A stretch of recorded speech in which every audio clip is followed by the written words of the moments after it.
Stephen, g'day. So what's the strategy behind this move? Look, I think the NUG is doing everything it can to bolster its position, not just in Canberra, but around the world. And one of the ways it can do that is to try and build links with members of government, with senior diplomats and officials, and members of the executive in countries which are sympathetic to the NUG. And just what is the NUG? That's a good question, Joe. It's the National Unity Government. I should get out of acronym world. Yes. It's a bad habit. This is the National Unity Government is essentially the shadow government that's been set up by the civilian government in Myanmar that's been ousted by the military. So essentially representatives who say that they are the rightful democratically elected government of Myanmar and that they should be recognised as such rather than the military junta that seized power in Myanmar about 18 months ago. So that's what the NUG is. So this office, if you like, representative office, this shadow embassy, is basically a toehold here in Canberra that will give the NUG a permanent presence here, and it will allow them to lobby the government to recognise it rather than the military junta as the legitimate representatives of Myanmar. So it's an interesting development. I mean, it's a pretty modest, little outfit. It's a suburban house in Deakin, which is not far from the main Myanmar embassy, but nonetheless, it's fully equipped now with desks, with printers, with a big conference room. I think the pictures of Aung San Suu Kyi are going to be put up before too long, and then there's a bit of an opening ceremony next week, which will be an important moment for the NUG here in Canberra. Yeah, they must be pretty happy that there's word that these senior foreign affairs officials are going to attend.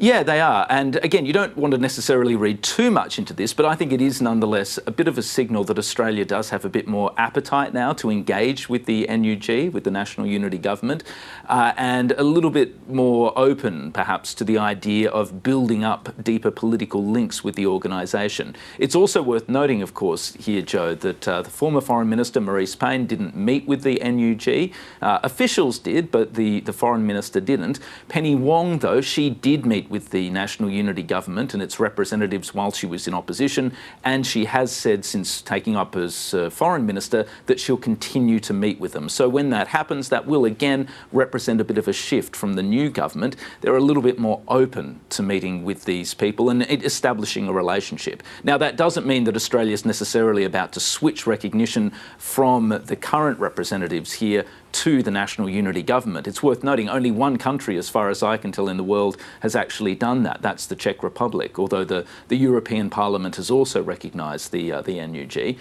But, increasingly these questions will become sharp ones for Australia, particularly as the military regime in Myanmar becomes increasingly repressive and vicious. And we saw, of course, not long ago a horrible reminder of that with the execution of 4 democracy activists. And what's the next step these people will likely take, this National Unity Government?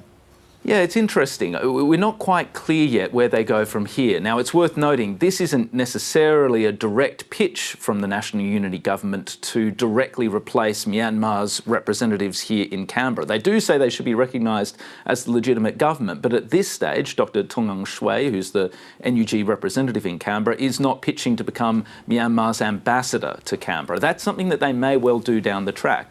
Now, Australia always says it recognises states rather than that recognises states rather than governments. It will probably continue to say that to try and avoid making that direct choice.